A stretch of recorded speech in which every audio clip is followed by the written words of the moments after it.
Dana White just dropped the biggest news bomb of the year when he announced about 6 different fights all on one 5-minute Instagram live stream. This is one of the craziest live streams I've ever seen and craziest announcements I've ever seen. And the biggest one we have here first is that Ilia Topuria is vacating the featherweight title and moving up to lightweight. And what does this mean? He announced that the 3/14 pay-per-view card will be Alex Volkanovski versus Diego Lopes for the vacant UFC title. This is crazy. Dana White said as soon as the first punch is thrown in that fight, the winner of that fight will be the featherweight champion once the fight is over.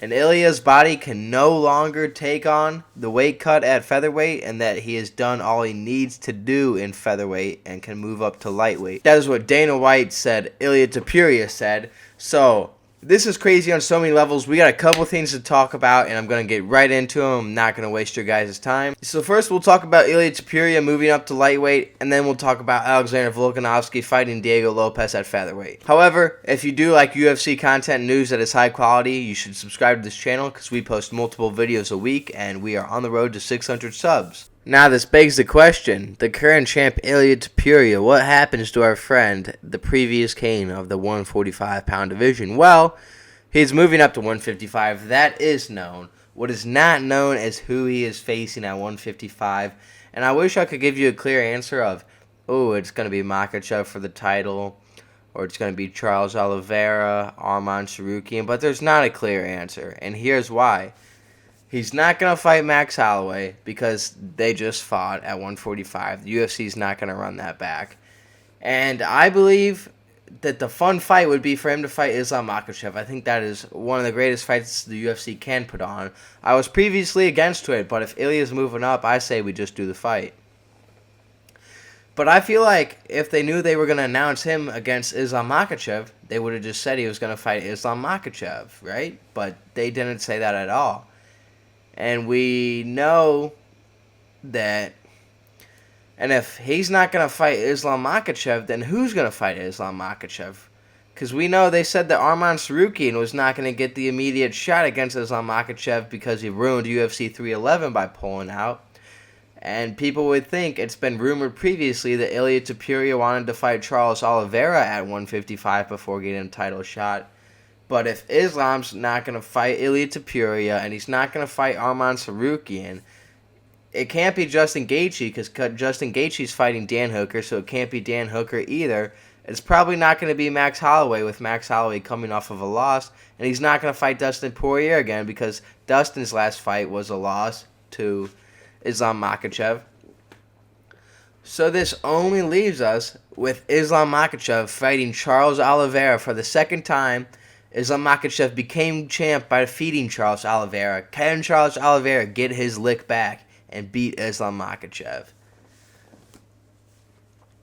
And as a byproduct of Islam Makhachev fighting Charles Oliveira for a second time, we have Arman Tsarukyan fighting Ilia Topuria. Gentlemen, what do we think about these two fights? We have Ilia Topuria fighting Arman Tsarukyan, which I think is a very reasonable matchup. There's not going to be a big height difference there, as Arman Tsarukyan is on the shorter side for the weight class, and Ilia Topuria was normal to upper size for his weight class. Ilia will be smaller, but if his body supposedly can't cut down to 145 anymore, I think him and Arman's going to be a really good fight. And this is honestly a worst-case matchup for Ilia Topuria moving up to 155. You know, fighting Islam Makhachev would be a good case. I think that's a super fight. Fighting Charles Oliveira, I think, would also be a great fight. However, Charles Oliveira can get chinned at times, and with Ilia's power, he could get that fight done. But him fighting Arman Tsarukyan, man, Arman Tsarukyan has shown great grappling and great increases in his striking, and he all around looks like a really great fighter right now. So for him to be facing Ilia Topuria, I think this is a very tough matchup for both of them. I don't think it's an easy matchup for any of them. But if I'm going to be honest with you, I think I might favor Arman at this case. I'm a really big Ilia Topuria fan, but after how Arman Tsarukyan beat Charles Oliveira, I think he's just going to beat Ilia Topuria. Now, the problem is that I think Ilia will be more aggressive than Charles and not stay on bottom. Charles almost finished Arman twice in grappling, and Charles is a better grappler than Ilia Topuria. You cannot tell me otherwise. However, Ilia does have a better chance than Charles to knock out Arman Tsarukyan.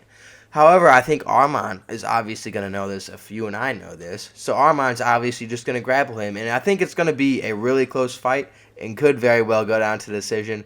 And it could be, unfortunately, Ilia Topuria starting off his lightweight career with a decision loss to Arman Tsarukyan. But I could see it going either way. And there'll be plenty more times where we'll discuss that on this channel, so subscribe to see those. And then looking at Islam Makhachev versus Charles Oliveira. In my opinion, Charles Oliveira is still... I can't even say toughest fight for Islam Makhachev, because between Charles Oliveira, Arman Tsarukyan, and Ilia Topuria, it is a very good three fighters, and three fighters that all pose a real threat to Islam Makhachev. Charles Oliveira, obviously, because he has a submission game and can try to use that against Islam Makhachev when they're fighting. However, I think you would be a fool to say that it is likely that Charles Oliveira would beat Islam Makhachev.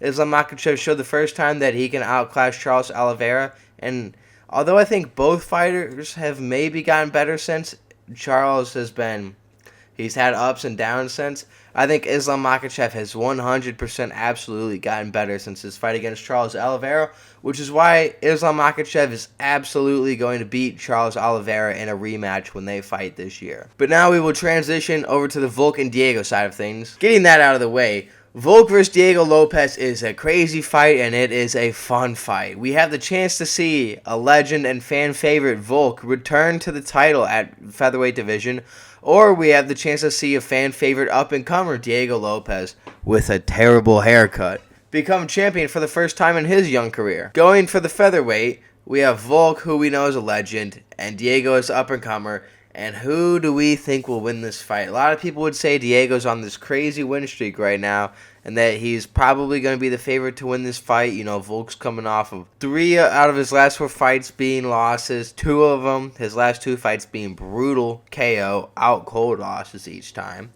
At least with the Ilia one, yes. So people are like, oh, it's Diego's time. You know, older champs never win in their fights, and it's always the younger guy winning. When you factor in both of these win streaks, it's likely to be the case.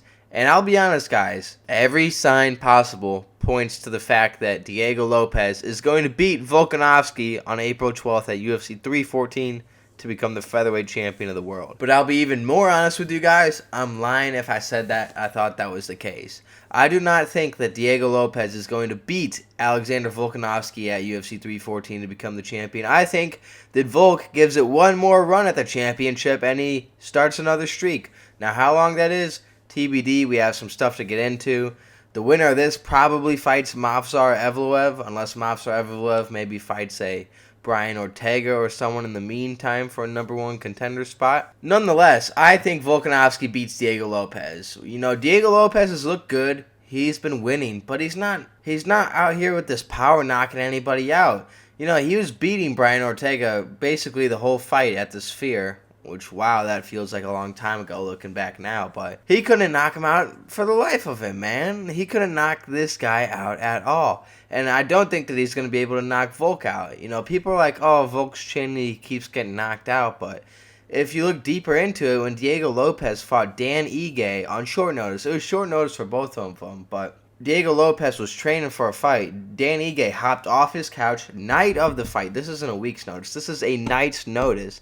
Drove right to the arena and fought Diego Lopes. Dan Ige drove to the arena on a couple hours' notice and took on Diego Lopes in a good fight. That is a fight that Diego Lopes should be able to put Dan Ige out within the first 2 rounds, no questions asked. And for you to tell me that that man is going to be the greatest featherweight of all time, Alexander Volkanovski, and win the title, I don't find that to be true. Especially in a 5-round fight where that is what Alexander Volkanovski is used to, whereas Diego Lopes is not. Volk hasn't fought a 3-round fight in years. Years upon years upon years. So he has so much more veteran experience, his skill set is more complete, and I think that he is going to win this fight. And wow, this was crazy news. There will be more videos I will be posting in the coming days about the other fight announcements that Dana has said in that video. So make sure you subscribe or click on my channel and see if you could find those videos, because we make a lot of UFC content here. So it'd be great if you subscribed and joined along to build this community. But with that being said, I will see you guys in the next one.